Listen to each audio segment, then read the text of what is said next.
2014 में क्या था? पिछले 10 सालों में इंडिया का एवरेज राहुल गांधी थे, हम नहीं भागने वाले, आपको जरूर भगा देंगे। मत बोलिए, मैंने आपकी बात सुनी थी। अंजना जी, मैं इस तरह से कोई डिबेट नहीं करूंगी, दो लोग बीच में नहीं। गौरव जी प्लीज बीच में बोल लेंगे, फिर मैं गौरव जी भ्रष्टाचारी पार्टी की भ्रष्टाचारी। ठीक है, मैं गौरव जी आपसे जवाब लूंगी, मैं आपको फौरन दूंगी रिपोर्ट का मौका, उनको पूरा कर लेनी चाहिए। यहाँ उनकी बकवास सुनने नहीं आए हैं, नहीं क्या भाग जाएंगे? क्या होता है मैं बोलूं? मैं कहता हूँ थूकूंगा तो उड़ जाएंगी ये। राहुल गांधी भाग जाएंगे। अब बोलिए, अगर ठीक है, हो गया, ये है भाग जाएंगे। हो गया, प्लीज अब आप लोग वापस आइए, टॉपिक पे वापस आइए, टॉपिक पे वापस आइए। ठीक है, मर्यादित भाषा में बहस हो तभी बहस चल भी पाएगी और लोग देख पाएंगे, वरना लोगों को चैनल बदलना पड़ेगा अगर ऐसी भाषा। ठीक है, रुक जाइए। सुप्रिया जी, जिन राज्यों में आपने गारंटी दी थी कि आप सुन लिया था मैंने आपका, मुझे जवाब देने के लिए। और दूसरा धर्म की राजनीति कैसे? अरे फर्जी लिस्ट गिराई तो मैं फर्जी थोड़ी सुनूंगी, मैं तो पूछ रही हूँ ना। इंडिया का मैन्युफैक्चरिंग रेट 2014 से 2023 के बीच में 5.9% एवरेज है। मैन्युफैक्चरिंग की जॉब्स 2016 से 2023 के बीच में आधी हो गई हैं। ये बब्बर शेर लाए थे मेक इन इंडिया का, इनके एक से एक जुमले थे, एक स्किल इंडिया का जुमला आया था, 9% लोग भी उसमें से प्लेसमेंट नहीं पा पाए। ये इनकी असलियत है। इनकी असलियत ये है कि $100 बिलियन ट्रेड डेफिसिट कर यहां पर ज्ञान बांटेंगे कि क्या क्या हमने किया है। अरे आप किस मुंह से बात करते हैं प्रधानमंत्री के पद की गरिमा की? क्योंकि असलियत यह है कि इस देश को बेरोजगार बनाने में, महंगाई कमर तोड़ करने में, यहाँ के लोगों की जो आर्थिक अव्यवस्था है उसको खराब करने में आपने सुचारू कंट्रीब्यूशन किया है। अर्थव्यवस्था चरमरा चुकी है, उस पर शब्द नहीं बोलेंगे, उस पर नहीं बताएं। मैं पूछती हूँ सवाल, मैन्युफैक्चरिंग रेट क्या है बताइए प्रेजेंट, और कहा था 2014 में, और कितनी आपने मैन्युफैक्चरिंग की जॉब बनाई, और कितने जॉब लॉसेस हुए? एक शब्द का जवाब नहीं है इनके पास। मैं आपसे पूछना चाहती हूँ कि $100 बिलियन का ट्रेड डेफिसिट करने वाले क्या बहस कर रहे हैं? चीन पर आपने हमारी आत्मनिर्भरता $36 बिलियन से बढ़ा के $120 बिलियन कर दी है। ये बहस करने आते हैं चीन पर, कोई घुसा हुआ नहीं है, ये बहस करते हैं चीन पर। 18 बार गल भैया ये करेंगे, 20 जाबाज हमारे शहादत होंगे, ये बहस करना चाहते हैं चीन पर। अरे चुप रहिए चीन पर। लेकिन अंजना जी, मैं फिर से एक मूल मुद्दे पर जाऊंगी, और वो मुद्दा जरूरी है क्योंकि मेरे लिए सार्वजनिक जीवन में सफाई बहुत होनी चाहिए। आपने ईडी भेजी राजस्थान, आपने ईडी भेजी छत्तीसगढ़, क्योंकि चुनाव में वहां पर बाधा करनी थी। आप हारते हैं, बौखलाते हैं, आपको जहां हार नजर आती है आप अपना सबसे प्रबल घटक दल ईडी और सीबीआई भेजते हैं। नरेंद्र सिंह तोमर के ऊपर 10,000 करोड़ रुपए घोटाले के, बेनामी मनी के, 100 एकड़ जमीन, कनाडा में बेनामी संपत्ति, गांजा और भांग उनके घर पे भेजा जाता था, उनकी बहू का नाम आया है। उस पर चर्चा कब होगी? कब जाएगी ईडी सीबीआई इनकम टैक्स पूछताछ करने? अगर झूठ भी है तो उस झूठ का पर्दाफाश कीजिए ना। वो पर्दाफाश हमारा बैठ के आज तक पे थोड़ी करेंगे, वहां पर भेजिए। तो पंगु बन जवाब आपको देना चाहिए, बन जाएगी, मुंह में दही जम जाएगी। चाइना के साथ ट्रेड डेफिसिट जो हमारा है, ठीक है, ट्रेड डेफिसिट पे इतना जबरदस्त इजाफा, और दूसरा नरेंद्र सिंह तोमर के बेटे का वीडियो वायरल होता है, उनके घर ईडी आपकी एजेंसी क्यों नहीं पहुंचती? सीबीआई हो।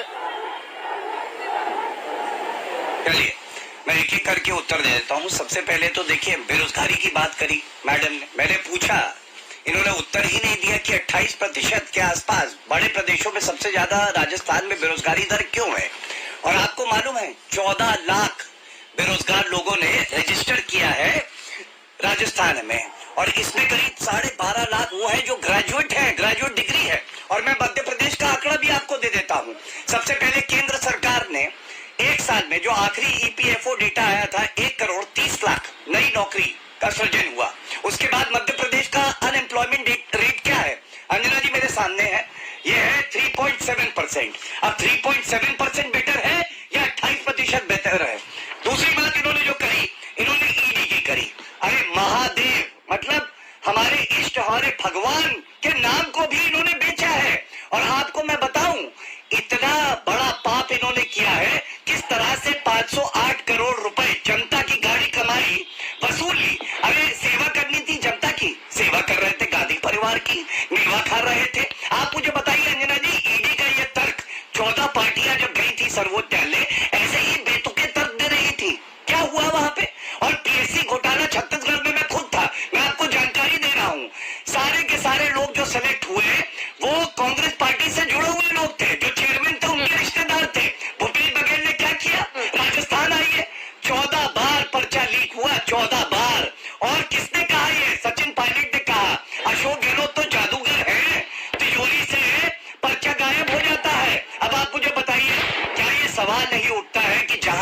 कांग्रेस पार्टी जाती है वहाँ भ्रष्टाचार क्यों दिखाई देता है? गौरव और जी, चीन गौरव को जी, उत्तर दे दो। नरेंद्र तोमर पर आपने जवाब दे दिया क्या? शायद मैं सुन नहीं तो पाई। जो भारत, नरेंद्र तोमर पर आपने जवाब दे दिया क्या? मैं सुन नहीं पाई। मैं दे देता हूँ 2 बातें का उत्तर देना जरूरी है। नरेंद्र तोमर जी के बेटे की एक फर्जी वीडियो क्लिप चलाई गई। आपको मालूम है कंप्लेंट करी गई पुलिस में, और पुलिस में कंप्लेंट वही करता है जो सच्चा होता है, जिसकी आस्था कानून में होती है। और अगर इनको कोई परेशानी है और लगता है कि न्याय नहीं हो रहा, मैं तो चुनौती दे रहा हूँ, ईडी सीबीआई की कोई कार्रवाई अगर रद्द हुई है जो हमारे समय में हुई है, वो सुप्रीम कोर्ट और हाई कोर्ट का ऑर्डर दिखाएं और अभी हाई कोर्ट जाएं और कहें कि तोमर जी के बेटे पे कार्रवाई होनी चाहिए। क्यों नहीं कर रहे? अरे ये सब दिखावा और छलावा है। सोनिया गांधी, राहुल गांधी, खड़गे जी के मुंह में दही जमती है। वो महादेव ऐप के घोटाले पे एक शब्द नहीं बोल पाए। हमास, गाजा सब पे बोलेंगे, लेकिन ये फर्जी वीडियो है, ये किसकी जांच में पता चला? उस पे एक शब्द उन्होंने नहीं बोला। गौरव जी,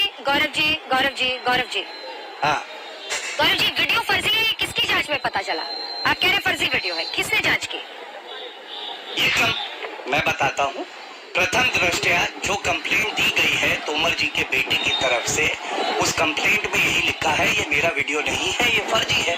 और कानूनी प्रक्रिया मैं आपसे जरूर साझा करना चाहूंगा कि अगर आपको लगता है कोई अपराध हुआ है, किसी ने फर्जी सीडी इस तरह से घुमाई है चुनावी मौसम में, तो आप पुलिस के पास ही जाएंगे। अगर कांग्रेस पार्टी को उससे दिक्कत है तो वो न्यायालय जाएंगी। क्यों नहीं गई? एक बार पूछ के तो देखिए। कमलनाथ इधर उधर भाषण दे रहे हैं, न्यायालय जाके क्यों नहीं कहते कि तुरंत इस तरह से कार्रवाई की जाए? यहाँ पे आगे टीवी डिबेट से तय होगा कि किसकी सीडी है किसकी नहीं है। ये सवाल आप नहीं पूछेंगे। मेरे जो सवाल है उनमें से 1-2 चुन के पूछ लीजिए। राजस्थान में बलात्कार की घटनाएं सबसे ज्यादा क्यों है? पेट्रोल महंगा क्यों है? बेरोजगारी दर 28% क्यों है? छत्तीसगढ़ में महादेव ऐप पे राहुल गांधी चुप क्यों है? ये सब सवाल मैंने भी उठाए हैं। पूछ लीजिए 1-2 सवाल उनसे। ठीक है, मैं इस पर जवाब ले लेती हूँ। और ये 3 साल के आंकड़े हैं जो आपने भी देखे ही होंगे, चाहे वो 20, 21, 22 लगातार रेप केसेस में, क्राइम अगेंस्ट वुमेन नहीं बोल रही हूँ मैं, रेप केसेस में सबसे अव्वल, सबसे ऊपर यही राजस्थान है जहाँ से मैं आज खड़ी हूँ।